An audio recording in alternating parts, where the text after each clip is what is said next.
හරි ළමයි මේ සැරේ සයන්ස් මැත්ස් කරන 2025 ආදරණීය දරුවන්ට පණිවිඩයක් දෙන්න තියෙනවා කොහොමද මේ දවස් පහේ ඕගොල්ලෝ වැඩ ටික කරගන්නේ. ඕගොල්ලෝ ස්ට්‍රෙස් නොවි කොහොමද වැඩ ටික කරගන්නේ. ඕගොල්ලෝ දැන් මෙච්චර කාලයක් යම්කිසි ප්‍රමාණයකට කොහොම හරි වැඩ පිළිවෙලකට වැඩ කරගෙන ඇවිල්ලා ඇති. නමුත් දැන් 10 වෙනිදා ඕගොල්ලන්ගේ එක්සෑම් එක 10 වෙනිදා බයෝ මැත්ස් කරන ළමයි ඕගොල්ලන්ගේ පළවෙනි සබ්ජෙක්ට් එකට මුහුණ දෙනවා. එතකොට දැන් මේ දවස් පහ දැන් අපි හිතමු හෙට ඉඳන් 4 5 6 7 8 ඔය දවස් පහ කොහොමද වැඩ කරන්න ඕනේ ඔයගොල්ලෝ. එතකොට දැන් මේ දවස්වල පළවෙනි දේ තමයි ඔයගොල්ලන්ගේ 10 වෙනිදා තියෙන සබ්ජෙක්ට් එක තමයි ප්‍රධාන සබ්ජෙක්ට් එක වෙන්න ඕනි. ඒ සබ්ජෙක්ට් එකේ වැඩිපුර වැඩ ප්‍රමාණයක් ඔයගොල්ලෝ කරන්න ඕනේ. මොකද ඒකේ ස්ට්‍රෙස් එක ඔයගොල්ලෝ රිලීස් කරගන්න ඕනි. එතකොට දැන් 10 වෙනිදා බයෝ කරන ළමෙක් ඉන්නවා නම් 10 වෙනිදා මැත්ස් කරන ළමෙක් ඉන්නවා නම් ඔයගොල්ලෝ පැය 24න් මං කියන්නේ අඩුම පැය 12ක්වත්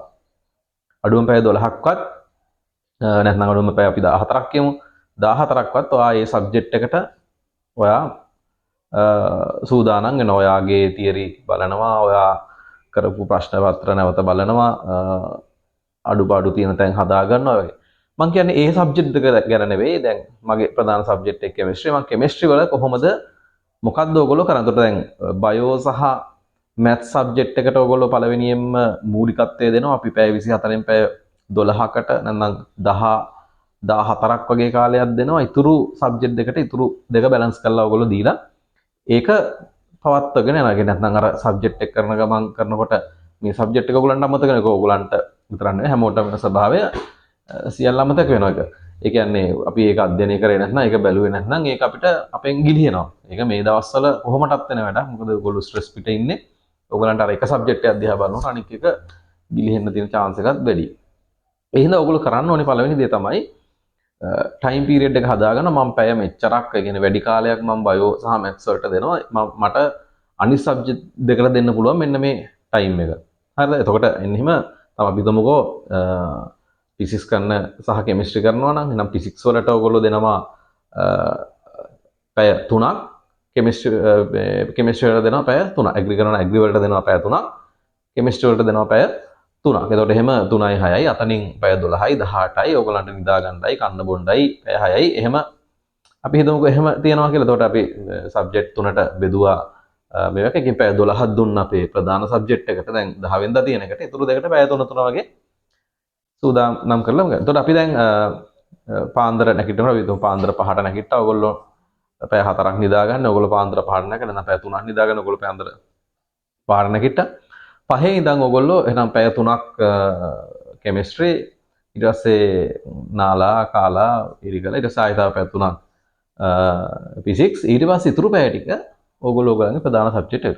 ඒතර අපි හිතමු කෙමිස්ට්‍රි වල මොකද කරන්න ඕනේ? ඔයගොල්ලෝ පළවෙනියෙන්ම කරන්න ඕනේ ඔයගොල්ලෝ 2016 ඉඳලා 2024 දක්වා ගන්න ඕගොල්ලන්ගේ MCQ papers ටික විවරණ සහිතව. ඔයගොල්ලන්ගේ නැත්නම් ඉක්මනටම යාළුවෙක්ගෙන් ගෙන්න ගන්න, නැත්නම් ෆොටෝකොපියක් ගහ ගන්න, නැත්නම් විවරණ පොතක් සහිතව, විවරණ සහිතව. නැතුව නෙවෙයි විවරණයක් තියෙන. නැත්නම් ඔයගොල්ලෝ ඒ වෙනකොට කලින් papers කරලා තියෙනවා නම් ඒවට විවරණ තියෙනවා නම් ඒ දල ෆයිල් එක. ඒ ෆයිල් එක තමන්ගේ ළඟට ගත්තා. ඒතර උදේ පාන්දර 5ට නැගිට්ටා. 5 ඉඳන් 8 වෙනකල් ඔයාට කෙමිස්ට්‍රි දෙනවා. ගන්නවා එක පේපර් අපි හිතමු 2016 2019 ගත්තා. 2019 ඉන්නේ සිලබස් එක ගත්තා. 2019 පේපර් එක ගත්තා. 2019 පේපර් එක අරගෙන අපි බැලුවා. එතන වැරදි අඩුපාඩු ටික හැදුවා. කරන්න නෙමෙයි. අපිට ටයිමින් නැහැනේ. පැය දෙකක් ටයිමින් දීලා ඒක කරලා ඊට පස්සේ ආයෙ එක බලලා එහෙම විවරණ හදන්න වෙලාවක් නැහැ නේ. හින්දා ඔයගොල්ලෝ කරන පළවෙනි එක බැලුවා. ඒක උත්තරේ හිතින් ගත්තා. දෙවෙනි එකට ගියා. ඒක උත්තරේ හිතින් ගත්තා. බලනවා මේක මතක් වෙනවා අපිට මේ කාරණාව. එහෙම අමතකයි නම් විවරණේ බලනවා. ඒක මේ තේරෙන්නෙම නැති කොටසක් තියෙනවා. ඉක්මනටම ඔයගොල්ලන්ගේ තියරි පොතක් තියෙනවා. ඒක අරගෙන බලන්න. කොහොම හරි අර පැය 3 ඇතුළත ඔයගොල්ලෝ අර සම්පූර්ණ ෆුල් පේපර්ස් එකක් සම්පූර්ණයෙන් බලලා විවරණය බලලා ඒක කොන්ෆිඩන්ස් එක හදාන්න. මට මේකේ මේක ආවේ මෙතනින්, මේක ආවේ මෙතනින්, මෙන්න මෙතනින් තමයි මේක ආවේ කියන දේ අවබෝධය ගන්නවා. එහෙම ගත්තාම හරි. එතකොට දැන් අයිඩියා එකක් එනවා. මොකද්ද මේ කොහෙන්ද මේක එන්නේ? මුල් MCQ 10 අවුරුදු 10ක විතර බලාගෙන යනකොට තේරෙනවා මේ ඇවිල්ලා තියෙන්නේ මෙන්න මෙහෙම මේ රටාවෙන්. මං කියන්නේ වැඩ කරපු නැති ළමයින්ට, වැඩ කරපු ළමයින්ට මේක ප්‍රශ්නයක් නැහැ. වැඩ කරපු ළමයි මේ වෙනකොට කරලා තියෙනවා. ඔයගලන්ට ඒගොල්ලන්ට කියන්න තියෙන්නේ මේ දවස්වල MCQම දිගට කරන්න කියලා මගේ මතය. දිගටම ඔයගොල්ලෝ MCQ කරලා MCQ ලකුණු. මොකද යම්කිසි රචනා ප්‍රශ්නය ඔයගලන්ට ලියා ගන්න යම්කිසි මට්ටමකට හැදිලා තියෙනවා නම් MCQ ටික තමයි ඔයගලන්ගේ අඩු වෙන ලකුණු ස්කෝර් MCQ අඩු වෙනවා සාමාන්‍යයෙන්. ඒ හින්දා මේ දවස්වල අර එක ලෙවල් එකක ඒ ටික බලාගෙන ඒක මතක් කරගෙන මෙනෙහි කරගෙන යන්න තියෙන්නේ. ඒතකොට විෂය මෙනෙහි කිරීමක් විතරයි කරන්න තියෙන්නේ. ආයෙ නැවත ප්‍රශ්න කරන්න, අලුත් ප්‍රශ්න ලියන්න, ඒව හදන්න, ඒ උත්තරය ආවේ කොහොමද හොයන්න, එහෙම කරන්න කාලයක් නැහැ. කරන්නම තියෙන එකම දේ පේපර්ස් ටික ගත්තා, පැත්තකින් තියාගත්ත විවරණ සහිතව ඒක බැලුවා, අවබෝධ කරගත්තා, තේරෙන්නේ නැත්නම් නැවත තියරි පොත බැලුවා, ඒ පේපර් එකට අදාළ එක බලාගත්තා. ඔහොම පුළුවන් නම් දවසට පේපර්ස් දෙකක්වත් බලා ගන්න, එකමාරක් දෙකක්වත් බලා ගන්න. දවස් 5 ඇතුළත පේපර්ස් 10ක් නැත්නම් පේපර්ස් 8ක්, පේපර්ස් අඩුම 7ක්වත් ඒ කියන්නේ අන්නේ වගේ ප්‍රමාණයකට යනවා. පේපර්ස් 10ක් කරගත්තොත් හොඳටම හොඳයි පේපර්. ඉක්මනට බැලුවා කොහෙන්ද ආවේ කියලා බලලා නොදන්න ටික උත්තර ටික වල එහෙම. ෆිසික්ස් වලටත් එහෙම තමයි මම කියන්නේ.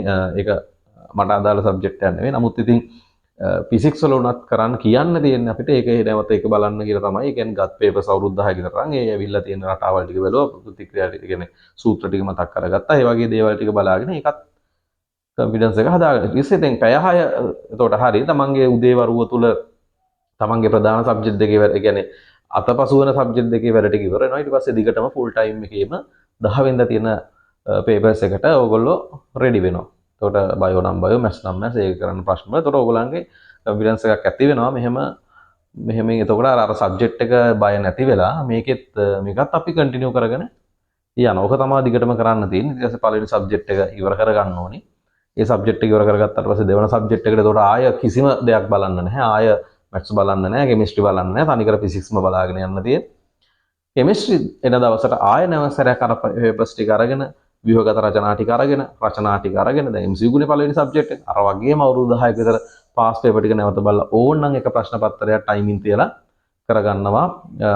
පැය දෙකක් නෙවෙයි, පැයකමාරෙන් විතර ලියලා මාකින් එක බලලා ලකුණු මට්ටම දාගන්නවා. ඒ දාගත්තත් ඒකත් සුදුසු දෙයක් නෙවෙයි. ඒකත් එක්කනේ මට මෙච්චරයි තියෙන්නේ. එහෙනම් මට මේක බැරි වෙයි. එහෙම නෙවෙයි. මන්නම් කියන්නේ කොහොම හරි නැවත විෂය බලලා විෂය පුළුවන් කරගෙන මර වෙනෙහි කර ගැනීමම තමයි මේ දවස් ටිකේ කරන්න තියෙන්නේ. මේ කොටස් වලින් එනවා කියලා. හරි. ගොඩාක් දීර්ඝ කරන්න සූදානමක් නැහැ. එතකොට මේකේ සමරිය මෙච්චරයි. ඕගොල්ලන්ට දැන් තව දවස් 5යි මම 8 වෙනිදා වෙනකල් හැදුවේ.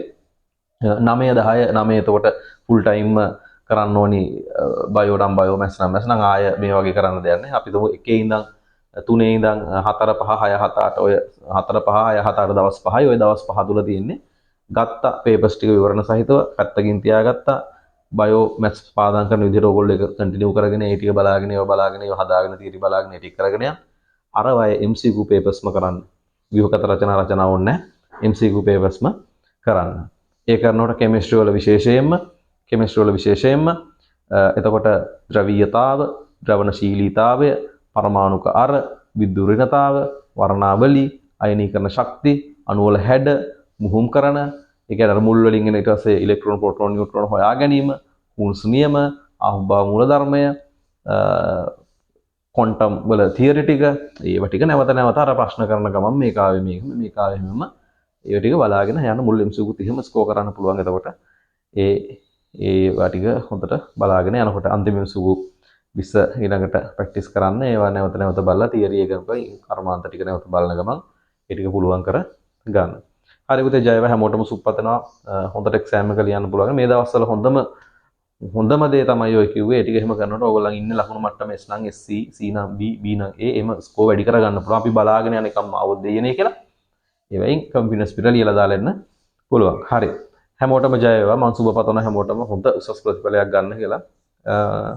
හැමෝටම ජය වේවා.